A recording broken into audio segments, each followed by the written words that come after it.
Evening, Garcids. Welcome back. We are back with our first episode of 2025, episode 59. Thank you to everyone that is watching this, whether you're joining us live right now or whether you're watching it back on the replay.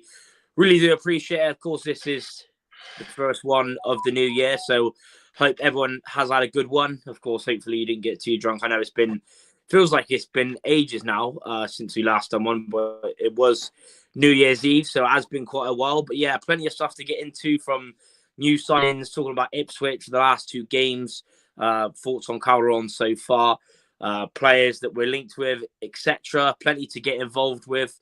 Of course, don't forget to leave your score predictions for Ipswich. They will be counting towards the giveaway. Apologies that I haven't done an update on the actual points and rankings and stuff for the predictions league giveaway, but I promise you all that I'll be doing an update in our next episode next Thursday when we go over the Ipswich game and we preview the Barnsley game. But yeah, just keep showing your support. The support on whether it was videos or the live episodes that we do was amazing, like last year.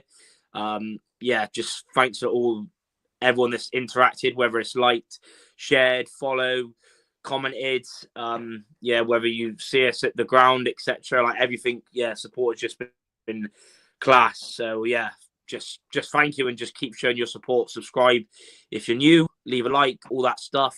Get involved in the live chat as well if you're joining us live right now. We've already got a few people in. Liam, Four Blue, hola amigos. Evening to you, Four Blue, and evening Mitch as well. Evening to Ben. Shout out to Ben. For the lift, obviously. Hotel gas for Cambridge. Obviously, we'll get into that very soon. But thanks everyone tuning in. But lads, how are you doing? Josh, you good? How are you? All good, mate. All good. Busy. The new year has been, if not busier than the last leading up to Christmas. But it's been nice. Feeling a little more settled and stuff where I am now in Wales. Obviously, we're moving into a house whilst living in a flat, trying to sort stuff back and forth. So, it's been stressful, but it's been good. It's been nice. Yeah, man. All of it and madness. Neil, how are you? You good? Yeah, mate. Surviving. What are we in now? 9 days into it? Just keep chugging along. Yeah. Keep chugging along. It's mad. Like I say, it feels like yesterday we done the last one, but 10 days ago now, which is crazy. But I think we'll quickly get into the two players that got recalled. Obviously, Jake Garrett, there was a lot of high hopes after he won Young Player this season at Blackburn, and Michael Forbes, who was pretty highly thought of at West Ham, both got recalled. I think they both started three or four league games between them. A bit of a frustrating one, but you're going to get that with players coming out on their first loan spell, etc. What's your thoughts, Neil, on those two getting recalled, and how would you sum up, the time at the club, and what did you make of them? Obviously, now gone back to their parent clubs. Probably for them two lads and the clubs, in hindsight, it was probably a move they wish they'd never, a path they'd never have gone down. Really, they probably expected a lot more than what they were given as far as minutes, environment, time on the pitch, because they've come from obviously a certain scenario and a certain football club where things are done and handled correctly, and they've come to good old Rovers, and like they'd have seen it day to day. It's just, it would, in their eyes, it's probably been a right shit show for them, to be honest. The way first and foremost their managers handled them, the expectation, because if the conversation in the summer would have been what they got served up, they wouldn't have turned up, and their loan managers from their parent clubs wouldn't have let them come out here. So Garrett's a real disappointing one for himself. That wasn't a great representation of what Garrett is as a player when he came to us. Like he's got far more ability and he's got far more about him than what he got to show, to be honest. I thought Cardiff, the game at Cardiff, he showed really little glimpses of what he could be and what he could do for us, but he never got a crack at the whip. And I don't think whether they're a Rovers player or a loanee, or I don't think none of these boys was managed properly at the start of the season under the initial regime, to be honest. And they was probably desperate to get away. I doubt they were desperate. They could see where it was going. Not so much just for himself, but the football club in general. It was just probably wasn't a great place to come to work. Yeah.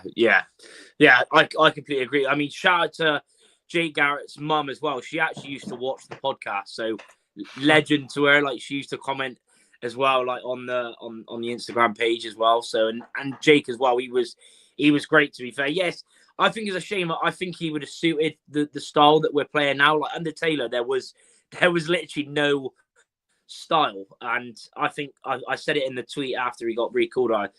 I think he would have fit it really well. But yeah, he was never going to stay after that. Only not playing many games. Forbes was an interesting one. Like I said, he come with a lot of good reviews, but yeah, for me, he just didn't suit us. I think the games that he did play, I know he's a young player, obviously, but he made quite a few mistakes. But yeah, I think Garrett should have been given more of an opportunity, to be honest. Josh, what was your thoughts when you? I mean, it was obvious they won it. We all knew they were both getting sent back. What was your thoughts on those two players? I think it's a whole mixture of kind of a bit of a letdown from everybody, a bit of a letdown from the club in the sense that kind of they probably overpromised. Let's be honest. A bit of a letdown from Matt Taylor, probably saying he was going to give them a style of play. A bit of a letdown in the sense that they let themselves down as well, because Jake Garrett wasn't amazing. He did show moments. Forbes, although I liked him, also wasn't great. But also as well, you have to play people into form, and that never happened. I think it was testament to the fact that people like Mola and Conte and people like Ward and Lindsay started the season quite well. Yeah. And therefore it made it hard for these players to start anyway. And then when they did, they just didn't really stand out. I can think of 2 or 3 goals that happened because of Forbes alone. Yeah. And Garrett I actually, in that Cambridge 2-0 win, I thought he was mustard. Yeah. But it just didn't happen. It was the two players when they signed that I thought, you know what, they're definitely going to be starting every week. Young Premier League and a Championship Player of the Year, like young Championship Player of the Year for Blackburn, and then from a Premier League academy, I thought that they were going to be playing every single game. Forbes is left-footed, opens up the left side of the pitch nicely.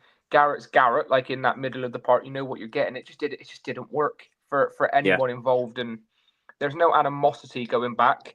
No. I heard from Jake when he went back, and he said, I wish you all the best, like genuinely. But I can imagine inside, like Neil said, they're probably thinking, what was the point in that, mate? What was the point of bothering? Yeah. But it was a bit of a feeling from everybody. Like, it was always a little bit flattering to see from both players and from the club, and just from everything. It was all just a bit meh. Yeah, 100%. Yeah, I completely agree, and yeah, pretty much echo what you said, to be honest. But yeah, keep getting your questions. If anyone does have any questions or comments, whether it's during when we're live or during after, then feel free to leave those as well, and we'll always try and answer as many as we can. I mean, we'll get into the signing first. We'll talk about the games after, but we might as well touch on the signing. Obviously, completed yesterday, was linked 2 days ago, pretty much straight after his release. Really, there was a lot of reports straight away. I mean, I know me and Josh both commented on it, saying, "Yeah, we should get him in." Obviously, I've done my video. If you want to get to know a little bit more about him, etc., all my thoughts on that, then feel free to go and watch that. But Neil, I'll get your thoughts first. What do you make of the signing? On a free until the end of the season, got a lot of experience. The only thing that he hasn't played a lot in the past year. But yeah, what do you make of that signing? Given that it's January, given where we are, profile a player, it's probably as good a box ticker as you'll find for January, to be honest. It's probably as good a box ticker as you'll find. It's well said. Highlighted an area. We're in desperate need of volume, let alone quality. Desperate need of volume, let alone any quality. Runs on the board, experience, seen it all. EFL, like I said, he ticks everything, and he's available to go and get. So I think as far as we've talked a lot about, obviously, recruitment prior and what we did in the summer, this is probably the most sensible one of the lot. Yeah, spot on. Yeah, I completely agree. I pretty much near enough said the same thing yesterday. Josh, your thoughts? You was obviously pretty happy when we were, come out with. I can't remember the bloke that first shared it, but he was part of like somewhere in London, and then obviously Dan shared it, and then Darren Whitcoop. But yeah, now he's in number 14, all signed up, ready to go Saturday. What do you make of that signing? Now it's all done. Quality. I mean, even the question of what do you think of Romain Sawyers playing for Bristol Rovers? I mean, of course we're happy. Everyone should be happy. I'm seeing many comments of, but he hasn't played many games. Come on, it's the talent that kid has, and it's not. I say kid, he's 33, but it's not about. It's not about as in he hasn't played many games due to like injury or whatever. He wasn't that's in the favour. thing. He wasn't in favour at Cardiff, basically. So it's one of them ones where exactly what Neil said. We've identified a position. We've gone out and actually looked at what the squad needs: tenacity, nous, leadership. He's going to be exactly what we need off the pitch as well. Yeah, it is exactly what we have needed at this point of the season. And I think it will pull us away from the dross at the bottom of the table. And I think that there is absolutely, I don't think, any downsides to this signing, in my opinion. Yeah. Quality, I think. Yeah. I echo it. To be honest, like you said, it's on a free. Like if he does do well, then maybe I don't know if there's any clause, or if he does do well, then maybe you could sign him to another year. But obviously, we'll get to that boat when it comes to it. But I echo it. When you've got that many appearances in the EFL, especially most of them at Championship level, obviously he's not going to be, this young, amazing player that he was back then for Warsaw and stuff. But even at his age, like I completely agree, sensible, on a free until the end of the season, good on the ball, which we need in the midfield now. Like we haven't really got that player that can ping a pass. Like there's a lot of fans that have said, I remember watching him loads of times throughout his career. Like that's what a lot of fans have said about his vision and pass. And that's something that we need in it. Like I completely echo. And I think we also need to sign captains. We need to sign captains, and he's been a captain at Brentford, and probably worn the armband elsewhere as well. It's we need to sign captains. We need people to put arms around young players and actually drag us through. I mean, Championship level, we played 19 games in the Prem. He didn't look bad either, but it did look a bit like you are a high end or just a Championship baller rather than Prem, and that's fine to say. Sometimes you have a ceiling, but we have to sign a right profile of player, and one of those things will need to be leadership, and that's exactly what he is. It's brilliant. Yeah, like you said, leadership, quality, experience. Yeah, been a captain at a few clubs as well, and also the thing that I like is we've not just signed him because he's ex-Championship player. We've actually friend has been spotted at games. They've actually watched him. They went to watch him live. He probably played against them a lot of time throughout his career, George Friend anyway. But we've looked at it now. Wimbledon fans are pretty gutted and frustrated at the same time because they've obviously given him an opportunity. But if you're him, that you even though Wimbledon are in a better position, we're obviously a league above. And the thing that I like is, like I said, he's the exact player that we needed in terms of on the ball as well, not just quality, not what he'll just offer on and off the pitch, but on the ball as well. Like I said, a lot of fans have said already in the comments, Cardiff, Brentford fans, that on the ball he's really good, and that's what we need. Obviously, we'll talk about Cambridge in a sec, but the other big thing that has happened since we last done our last episode before the new year was obviously Promise on Machiri. Really frustrating. During the game, I seen it. He was literally right in front of me. I seen him pull up. Looks to be out for pretty much the whole season, just as he was coming back and looking really good, looking like the best version of him that we've seen. And we didn't mention striker, obviously on our last episode, because obviously we didn't know what was going to happen. But obviously that is one of the positions that we're going to go out to get, whether it be another free agent or a loan. Neil, it's so frustrating, isn't it? Especially for Promise, but also for Rose, that we spent obviously a lot of money, a lot of our budget on him, and he was starting to look really good, and now he's injured. How big of a miss do you think he'll be?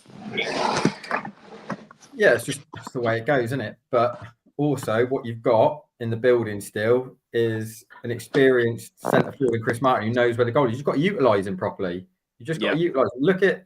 Look at Orient. Do you know what I mean? I know one of them was a pen, but if you land chances for Chris Martin, like I said before about other situations, you throw enough shit at the wall with a stick, and that's the same with Chris Martin. You give him enough chances, you create chances for him, the ball will go in. But under the previous regime, none of these lads have really covered themselves in glory due to the fact of how we were set up, the environment. Like I said, horrible place to go to work probably, so you're never going to perform great. If the Calderón era can lift them and get a bit more out of this group, create chances for Chris Martin between the width of the posts. Don't have him running all over the place, aimlessly working, just doing what he does best. Like when he got us out of trouble when he initially came, utilise him. He'll get us out of trouble and he'll bag us goals. But the decision's been made now for upstairs. You've got to roll the dice and go and get a centre forward because you've got nothing left to rely on. So it would have been a stick or twist situation if it was a niggle and you thought he might be coming back. But now the cards have been dealt. You have to go and act. Yeah, 100%. Josh, what's your thoughts? Just frustrating, isn't it? Because we've seen. I was with you during the game that he got his first goal back from the other injury that we had, and he was starting to look really good. And now, just injured again, but this time quite long term. I was gutted, absolutely gutted to see him come off. I mean, that feeling in the stomach of that's not bad. Like, I really hope it isn't bad. And yeah, I knew. To be fair, for me, I knew it was bad because he was just holding his hamstring. I was like, he was holding his hammy, and he's also not a player to come off. Yeah, like that. He will play through the injury like he did for the whole start of the season. Yeah. I was gutted, absolutely gutted. I love Promise. I think he's brilliant. Like, you take away the price tag. What people are going to say, is he worth 700? He can't help his price tag. I like him a lot. I thought he was looking brilliant. I actually thought he was going to go on a little hot streak of goals. And I was gutted, absolutely gutted to see it. I do think that Calderón's interview was slightly cryptic in the sense that he said he will not. It doesn't change the plan too much in the transfer window because he has people like Ruel and Shaq and other players, Scotty, that can play up top. I'm not even sure if we will go out inside a centre forward. I think we should. Agree. But it doesn't even need. It just needs to be a stopgap centre forward, just someone to the end of the season if you had to. But I was gutted. I was absolutely gutted for him and for us really because I actually thought he was looking quality. Yeah, it's frustrating. Yeah, I agree. He looked. Probably the best I've seen him look was that all season was that even though he scored them 2 good goals against Cambridge, I think that was the best he looked in terms of winning duels, winning everything, getting in the right place, brilliant header, even the pace and stuff. And to get injured it's just our luck really, to be honest. I mean, as we're on that game, obviously less cast on my backs, even though it was a frustrating game, the Orient game, Calderón's first home game in charge on New Year's Day losing 3-2. You know, Neil mentioned the Martin brace, but yeah, in the end it was. Yeah, I'm still annoyed about it now, to be honest, because it sort of sums our season up, that game, a lot. But it was so much better. We've already seen there's a clear sort of style now that Calderón has brought already. You can even see that. You know, this is the first week he's had them on the training pitch, but in that Orient game, you could see there was a style. Obviously, we was all over them. Had 2 really good chances, didn't take them. They go up their other end. I still think, and I love Griffiths, but I still think he should have saved the free kick.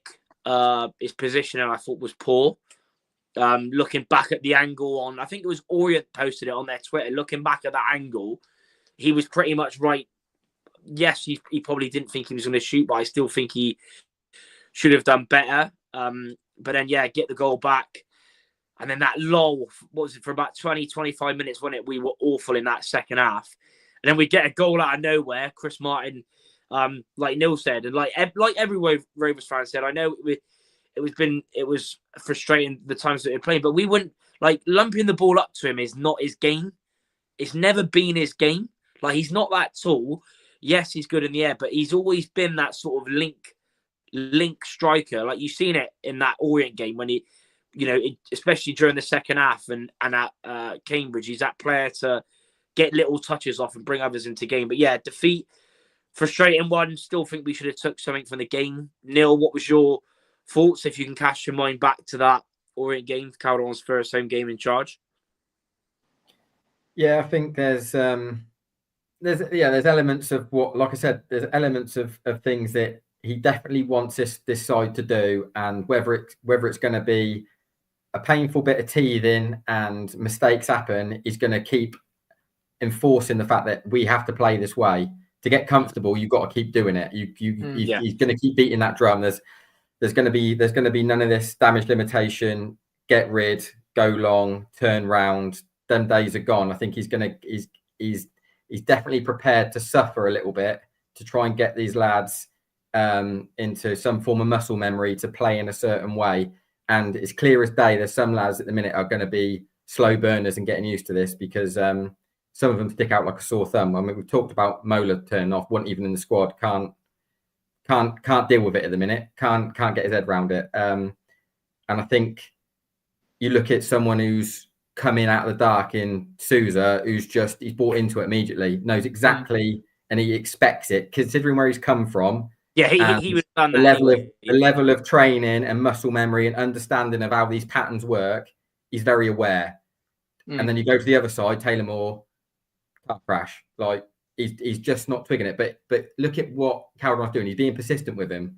He's like, You're a grown man. I'm going to trust you to keep getting better and trying to do these things. Granted, it leads us to losing the ball and our patterns break down, but he's looking at the bigger picture and saying, just keep doing this for me. Don't revert to just getting out your feet and booming it 40 yards down the line. I'm not interested.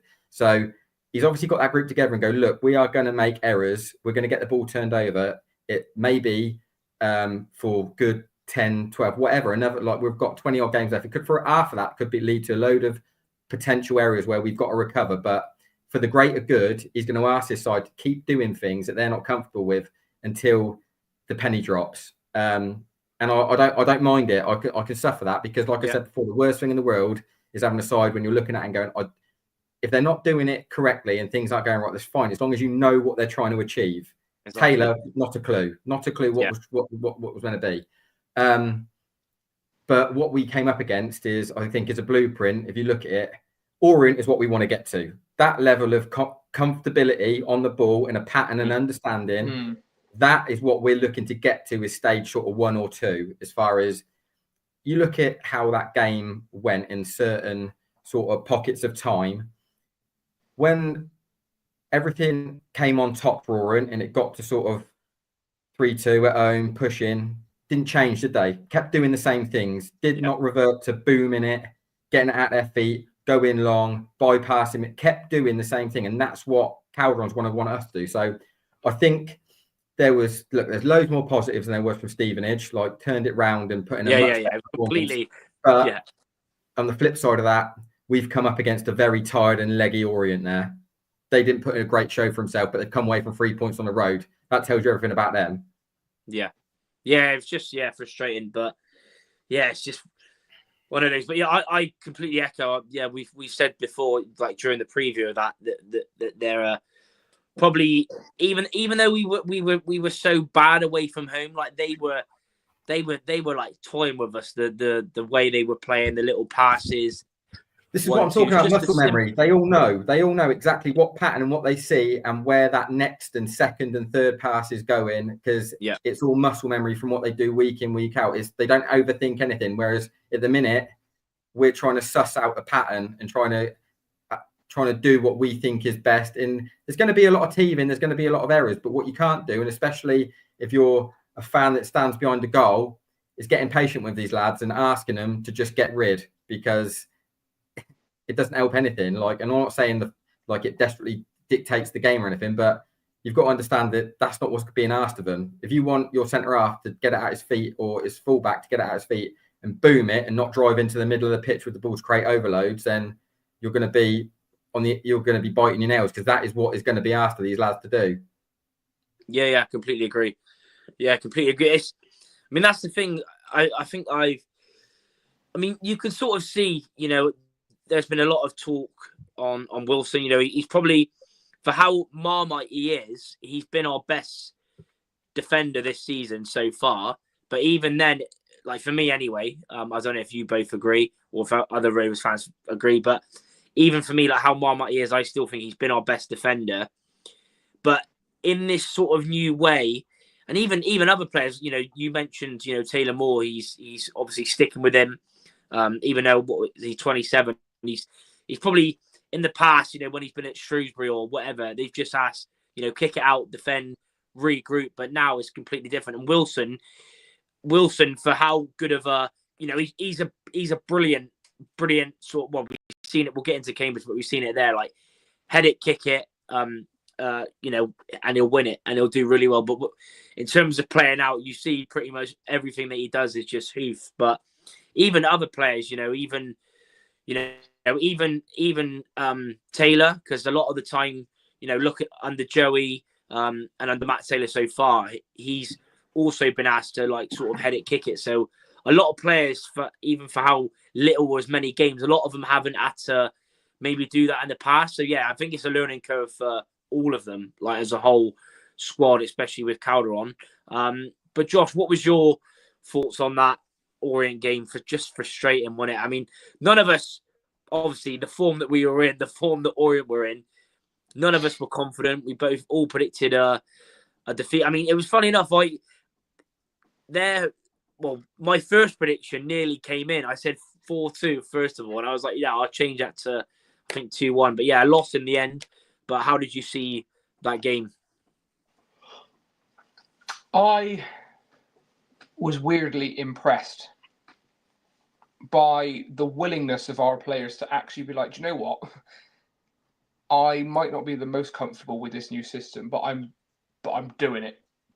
And they gave it a right good go.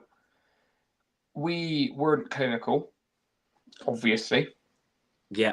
But I was impressed that they didn't stop. We went at Leyton Orient. We always will walk away saying we could have scored more.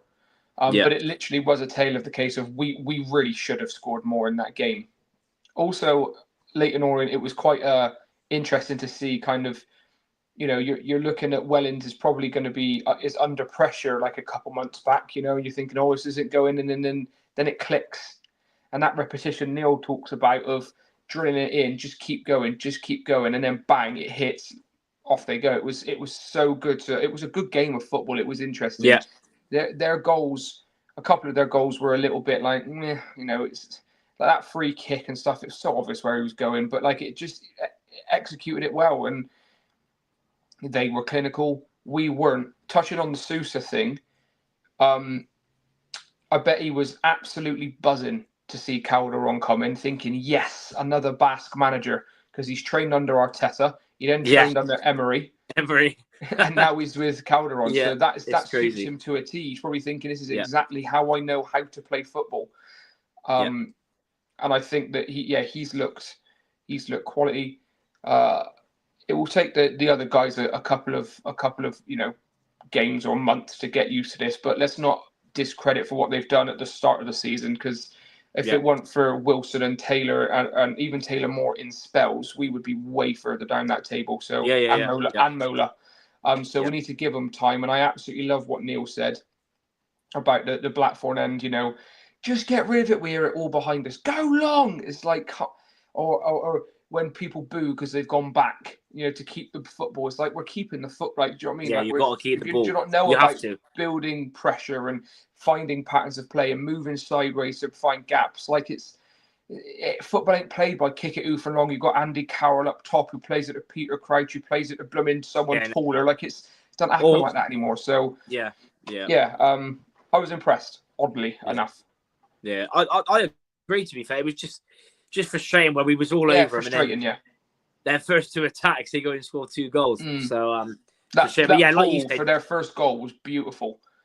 The ball for the first, he just passed it right through, and I was thinking, you can't do much about that, really. It was an unbelievable pass. Yeah, it's just frustrating. But I agree with you. It's like, so I happened, like, times change. At least, like Gordo says, under Taylor, they look like headless chickens. Yeah, under Taylor was, for how excited I was to come in for it to be, just no style in the year that he was here. It's just frustrating. Really frustrating. But at least, so I mean, you could already see even in the first. I know, and I don't put any blame of this on Calderón, but even the Stevenage, the first game, even the first 15 minutes, we were playing it out, playing some good stuff, And do you know what excited me? And we didn't see under Taylor at all. Maybe in the first few games when we beat Bolton, Pompey, and Charlton. Pressing, that first bit of play we done where Luke Thomas flicked it to Promise then flicked it back, and we were pretty much through on goal within the first few minutes. Like, even little things like that, just the excitement, front foot, that's what we've been missing. But getting on to Cambridge, thank God we finally got the win. What was it? First win in 8. Only 1 win in 11 league games going into that. Massive game. Finally got our score prediction right as well.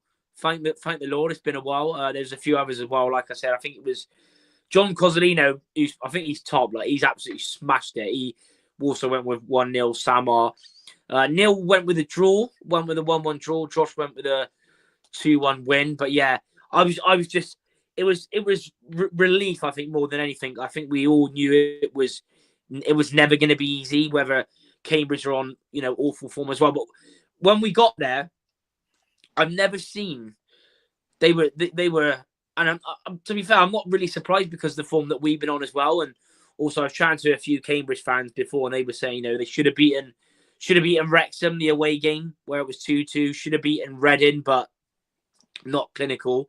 And they were really, really confident. I was, to be fair, it's probably, to be fair, I'm one of those fans that even if it's, midway through the season, will always get that nervous feeling before a game. But that Cambridge game, I was really nervous. I was thinking we have to win this. And, when the lineup come out, there was a few interesting changes. Hutchinson, O'Donkor on the bench, but, their minutes have got to be managed. LT obviously opened the scoring for the winner. It wasn't pretty at all. It was played some good football at times, but scrappy game.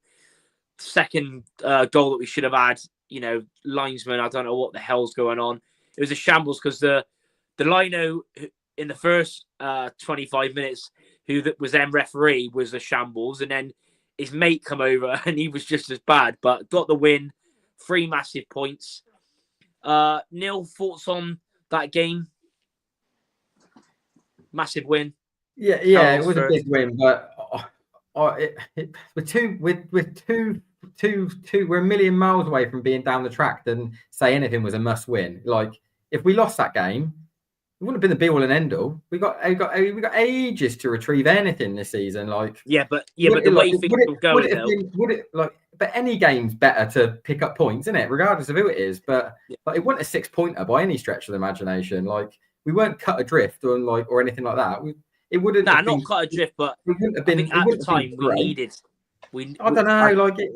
For me, straight to win on the road. It ain't the be all and end all if we didn't. Yeah. Yeah, that's going into it. I was pretty relaxed because I know like it's not like we got 6 games to go and we're 2 points off the drop zone or anything like that. So I was pretty relaxed. Look, his options were limited going into it as far as personnel. So he picked what he could. I'd have thought, really, given the games and the build up of games coming up and how he's got to sort of juggle his side and manage loads, etc. But it was never going to be pretty. The pitch is sticky and it's one of the narrowest pitches in the league, and they do that on purpose, Cambridge, because they've got to play to their strengths, haven't they? So there's no point getting a pitch which is big and expansive for a side who are going to get turned over if you play against sides like that every week. So I thought it was managed well in the term that we continued to play the way that Calderón wants us to against a side that is going to try and get up against us and be physically dominant against us. I thought, considering the goal, we led up to the goal, it was a perfect sort of scenario of what Calderón wants, as far as your fullback driving into the middle of the midfield off a turnover, getting the ball out to Sinclair, who's been taking pelters recently for his performances, got his fullback isolated one-on-one delivery, and then you've got Luke Thomas, who's backed up a performance, which is great for him, and he showed up at the back post. Who knew? So first goal of the season as well. But this is what I mean with Luke Thomas. I've never ever questioned his ability. Like, he's a talented boy, but sometimes when scenarios happen, he's not in the picture. You've got to, like, everything happens at the back post for a wide man. Everything. You live or die, whether you're defending or attacking. You've got to be in the picture. And hopefully Calderón can really, really like make the penny drop for him, and he can turn him into something. But he's backed up a game. Do you know what I mean? And that's good going for Luke Thomas at the minute. And hopefully he can keep doing it. Like previously when we had, Azza and Evo, etc. They're players that can really get a game when it's in the balance and take it by the scruff of the neck and turn it into their own. I don't think Luke Thomas is that, but what he can give you is moments. He can give you a moment and he can do something. And if we can try and utilize that and get him turning that round for us, then it'll be really beneficial to us. So I was pleased for him. Sinclair did great, considering he's been getting pelters for some reason for a few weeks. I think our centre halves need to come out of that with some credit, because they've been getting pelters as well all season. They stood up and did really well.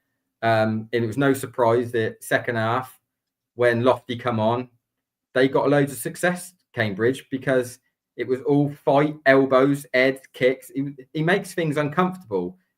Although he isn't the most gifted with the ball, he makes that final third bloody uncomfortable for you. So we did well to stand it out. And when it got to like the dying stages, last 20, 15 minutes, we carried on doing the things that Calderón wanted us to do, but we never overplayed. We played and we kept our discipline and performing the way we wanted to do, but we didn't revert to just getting rid, turning them around, resetting. We kept playing, but we never overplayed in stupid areas. I thought we did all right, and I thought it wasn't beautiful, it wasn't perfect, but we won 1-0 on the road. Brilliant. Yeah, 100%. Yeah, I completely agree. Big up Caitlin V as well. Up the fucking gas. Greetings from Romania. Just ordered yesterday a 24-25 jersey and some other stuff. Love Rovers. Love that. Romanian gas. I love it. I absolutely love it. I haven't had enough. I'm popping out, that's all. But I'm still here, don't worry. Yeah, you can help. Yeah. I completely pretty much echo, really. To be fair, since Thomas has come back in, I've actually, and even for me, I've said he is a frustrating player. I do like him as a player. He, still created the most chances, etc., stuff like that. And he's our most assists of the season, which is mad considering he missed 7 or 8 games. But yeah, overall, like, yeah, deserved the goal. Thing is, what I like about Thomas is that he does a lot of the basic stuff, like as in terms of working back, tracking runners as well. Like, I love Ford, but Ford's been frustrating for a while, and I know he's young, and I know he's got probably a lot of.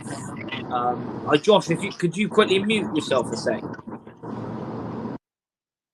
Yeah, geez, there's that win. But yeah, for me, I did like that.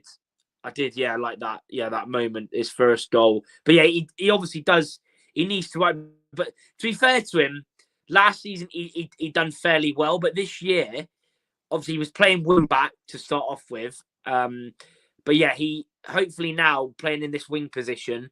Hopefully he can just add more goals. It's not really assist creativity because he's always been creative. It's just in front of goal. But that's the same for all of them. That's the same for Sinclair, Ford. But the only way Thomas is going to get that, and he needs to learn off of, like, he needs to see what Sinclair does. Like, he picks his moments. Luke Thomas is too honest going the other way. He's too honest with his tracking. Needs to pick and choose when he does it, and he's got to, sometimes you've got to cheat and go, do you know what, I'm gonna rely on the break of the ball so I can make the back post, I can go and make something. Sometimes he's too honest and he gets caught up in the first third, chasing around trying to help out his fullback.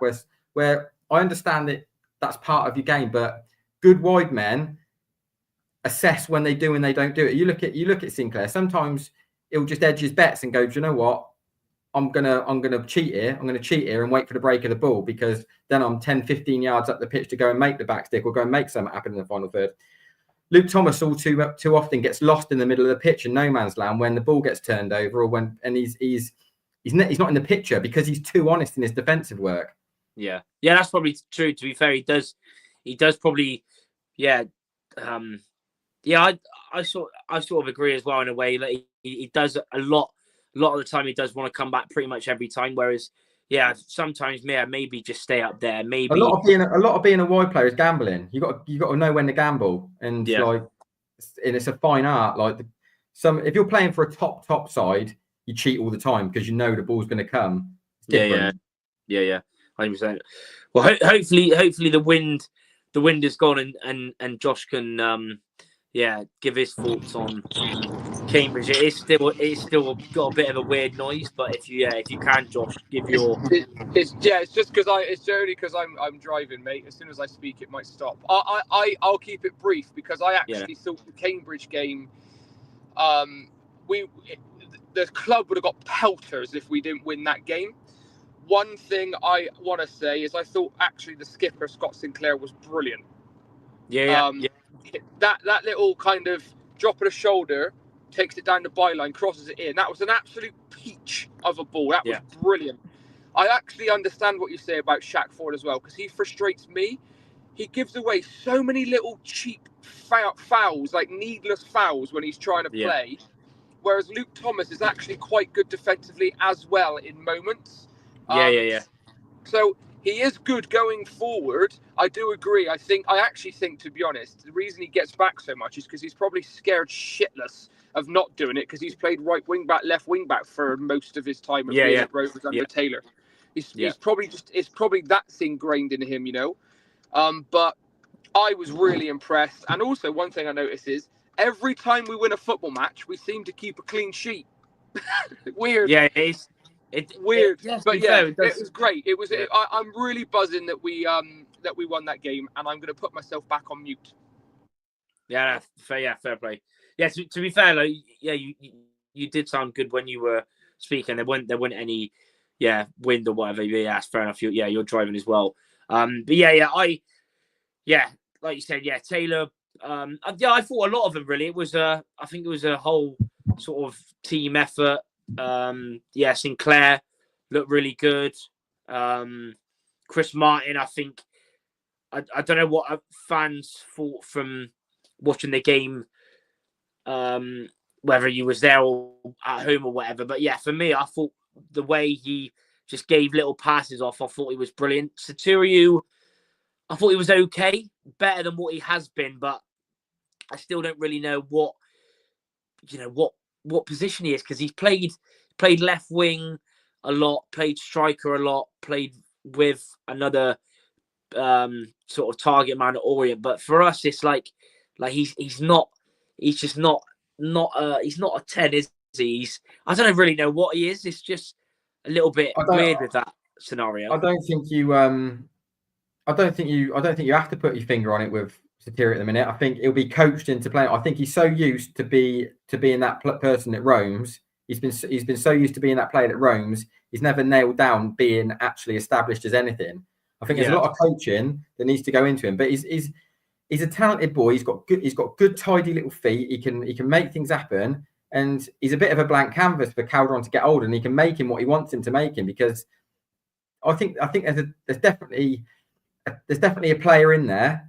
He just needs to be molded into something concrete to say, look, this is what I want you to do for me. Because at the minute, he's a front player that roams all over the place. And like I said before, especially on the table, he looked like a bit of a busy fool. He was running around at the top end of the pitch trying to make stuff happen, but nothing was clicking with anything, or nothing was really paying off or being beneficial to anything. Whereas I think Calderón can look at him and go, look, I've got a player here that I can mold into making him something that's going to suit what I want us to do. So, and again, that might be a bit of teething. You might look at Satiri, you might watch him over a few games and go, like, this bloke is doing nothing for us. But it just might be a bit of a learning curve for him. He needs to get runs on the board under Calderón to make him what he wants to make him.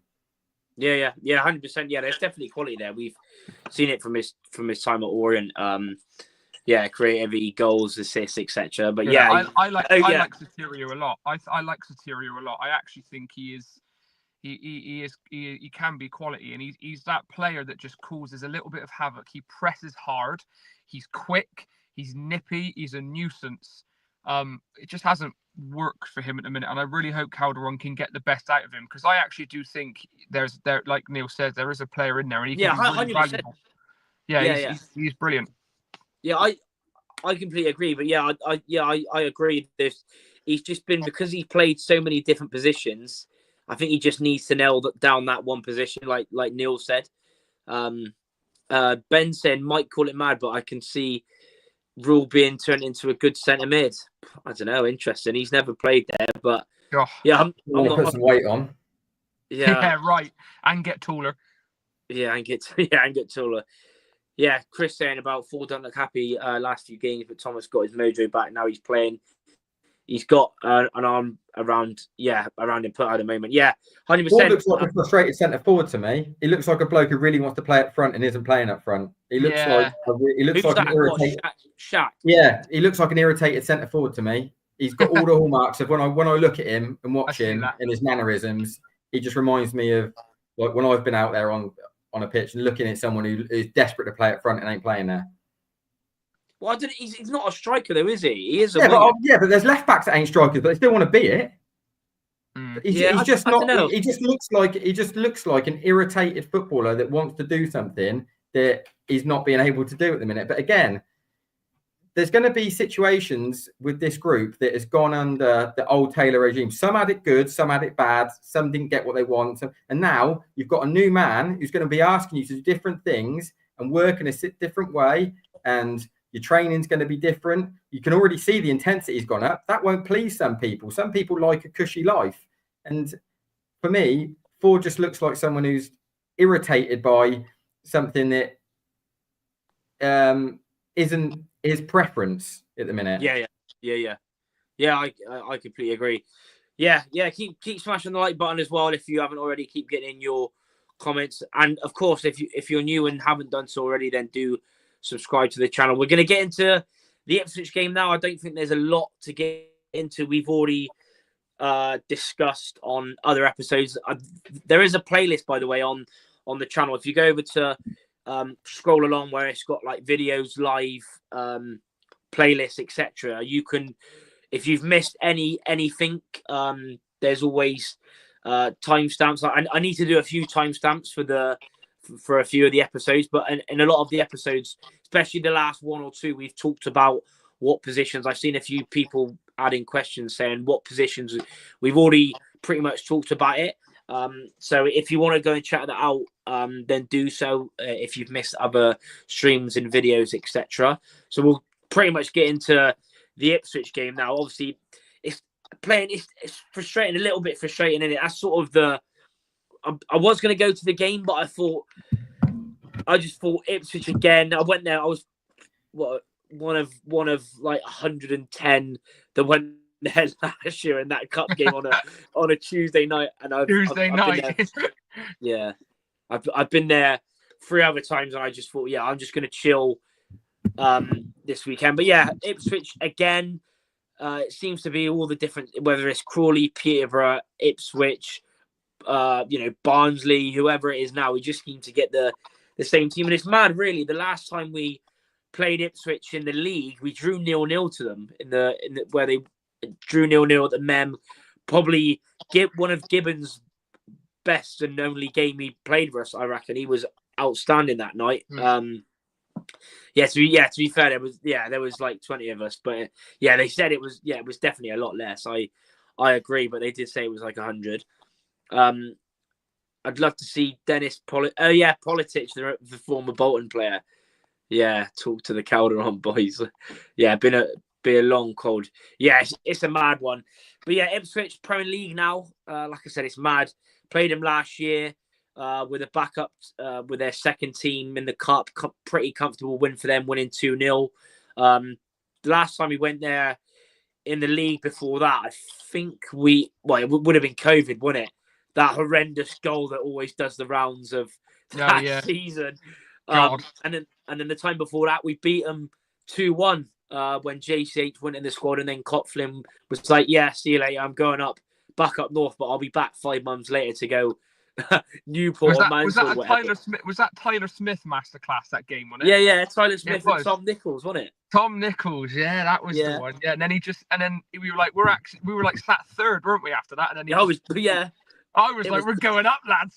Yeah, it's crazy. But yeah, they've been on especially Ipswich, we've both been on pretty mad journeys, but Ipswich is something else. Under McKenna, under the new ownerships, the new board, the money, they've always had the fan base. They've always been massive. They've already won European Cups in the past, but yeah, to get back-to-back promotions from League One to the Prem, even now they look like, maybe a month ago they were out of it. I still think they've got a chance. They've had some really good results. Beat Tottenham away, beat Chelsea at home, drew with United at home.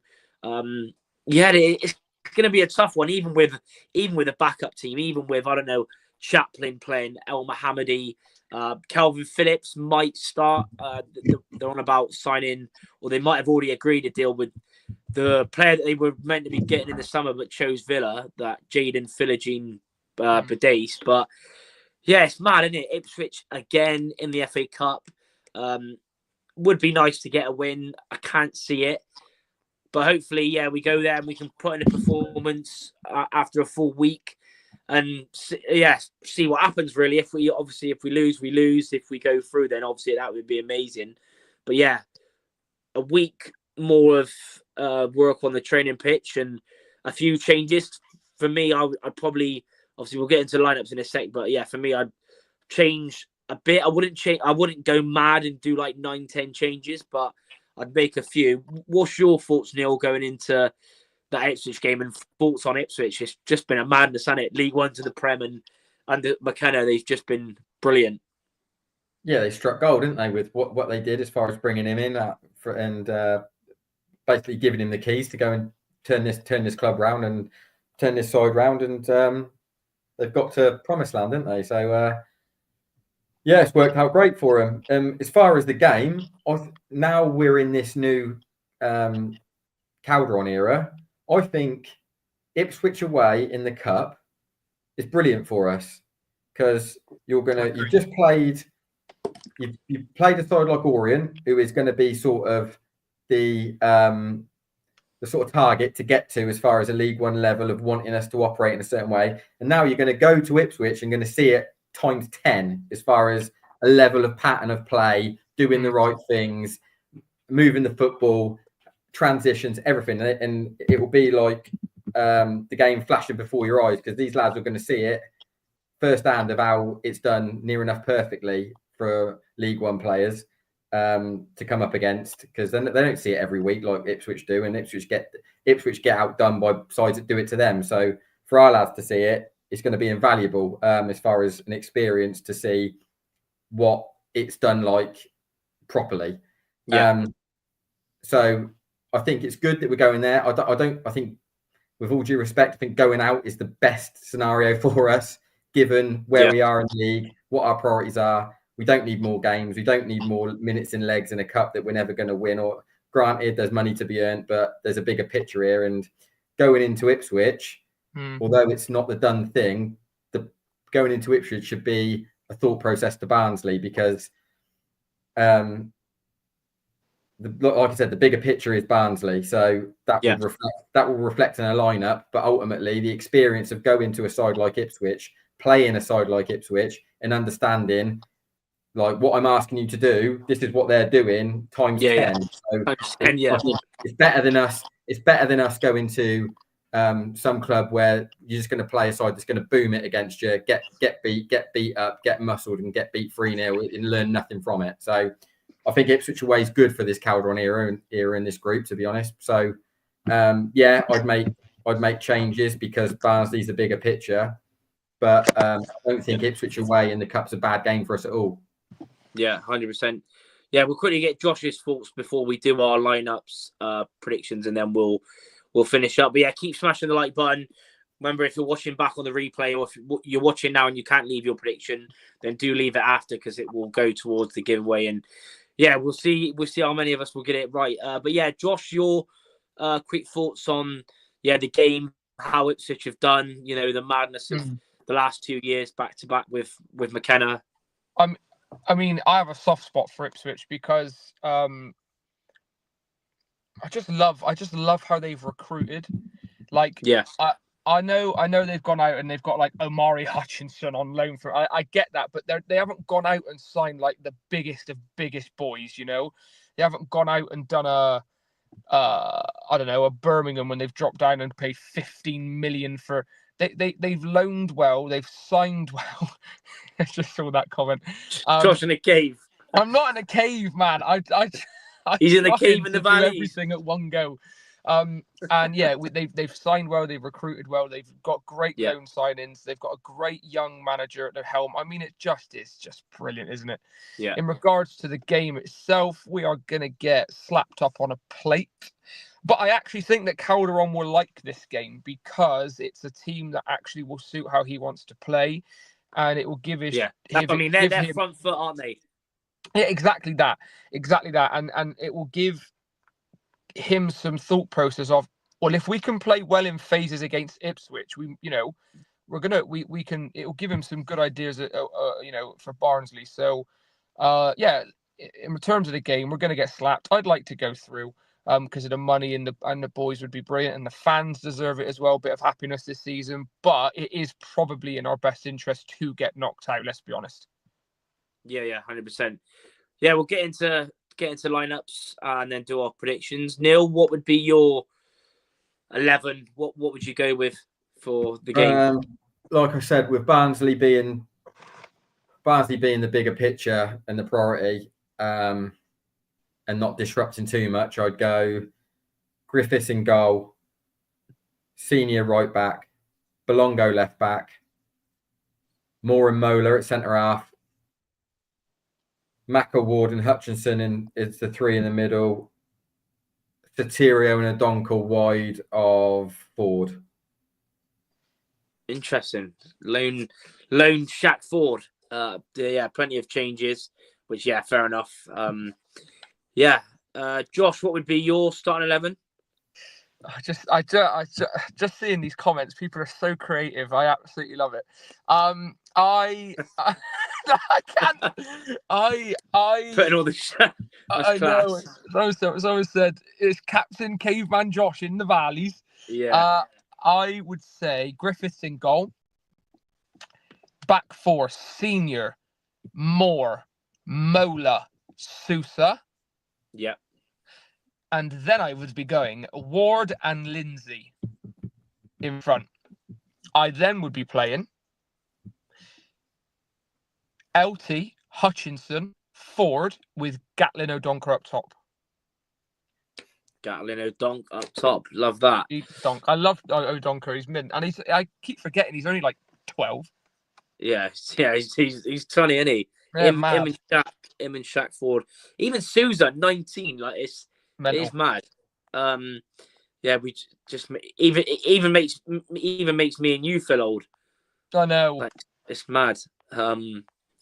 Yeah, mine would be Griffiths in goal, senior right back, Sousa left back, 2 centre backs of Mola and Connor Taylor. I would go with Sawyers. I would give him his debut. Oh yeah, I forgot he was in the squad. Oh yeah, I won't change my mind now. Yeah. Sawyer's there with Grant Ward. Right wing, I would play Shaq. Left wing, I would play Sinclair.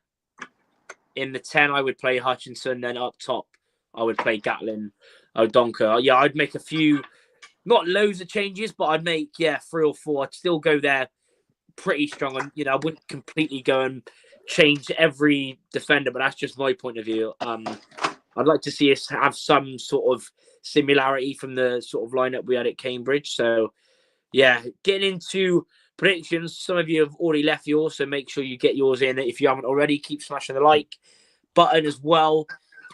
Neil, score prediction. Is it going to be the magic of the cup, or will we go out? No, I think 4-0,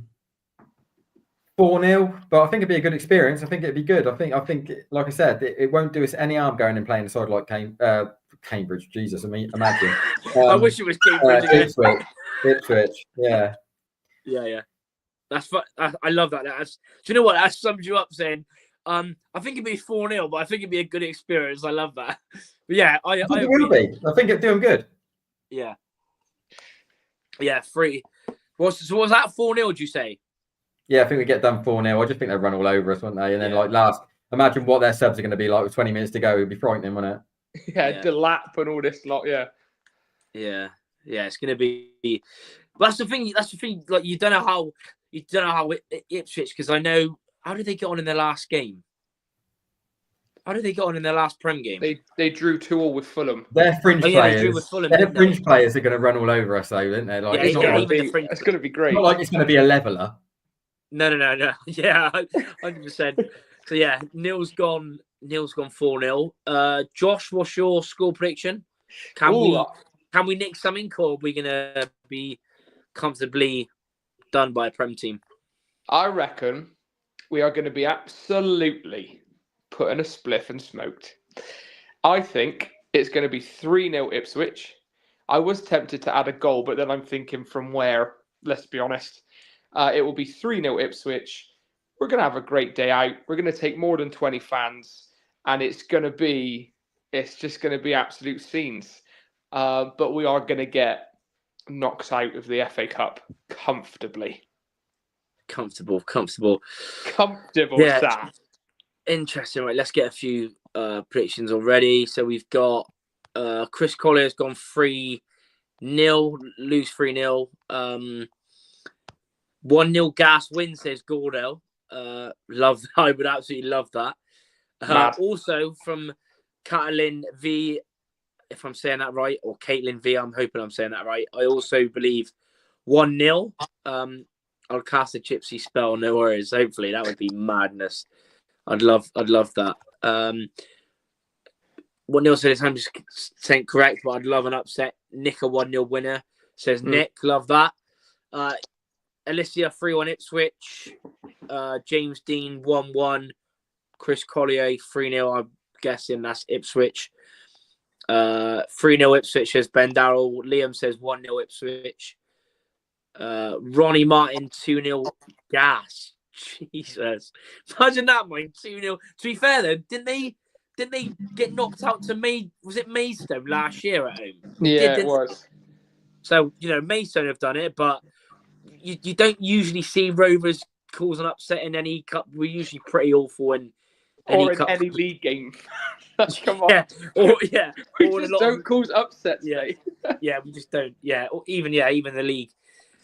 I'm gonna go with. I'd love to say a win, but yeah, I just can't eat. I can't see it. As long as we don't get absolutely, took the mick out of, then yeah, I'll go 3-1 Ipswich. I think we'll score a goal to give those gas fans that are going. Who's scoring, Char? Yeah, we're scoring, mate. Lino Souza free kick. Oh, elite. Okay, fair. There we go. Or actually, no, Sawyer's on his debut, isn't it? Wildy. That'd be lovely. Love that bloke. Yeah. So yeah. Well, that's pretty much it. We're gonna end it here. Thanks to everyone that is tuned in live. Thanks to everyone that has supported the channel. Keep up the amazing support. Really do appreciate it. Thanks to Neil as always. Thanks to Josh as always as well. Feel free to give us a follow on the socials. Follow Talking Gas on Insta and Twitter if you aren't already. All the links are below. Fan up Gas. Get involved if those are you going. Get those miles up for Ipswich if you're going as well. But yeah, links for all that in the description. Josh's channel, subscribe to that as well. Also his TikTok. All of that is in the description. Yeah, I will watch the game. I'll watch it at home. I'll still do a reaction even though I'm not going. I think it's only the second game I'm not going to, but I've got plenty, Wigan away soon. And yes, it's madness. Like all these games is just crazy. How many fans are going to Ipswich? I'm not sure. I haven't seen that. A lot of these, you don't really hear it now. Like I remember Pete. Yeah. I don't know how you ever find that stuff out anymore. Pete used to say it a lot, but I think I don't know if he's on Twitter anymore, or I'm not sure. But yeah, I think there's a lot going. Coach one loyal. Yeah. Don't start, Neil. Yeah, don't start. But yeah. Cheers, Chris. Yeah, like I said, thanks to everyone watching. Leave a like, subscribe. We'll be back for our next episode next Thursday at 8. Hopefully, talking about a win, but if not, we'll be talking about the Barnsley game as well. And yeah, we'll see you in the next one. See you in the match reaction Saturday. And again, as always, up the gas. Up the gas.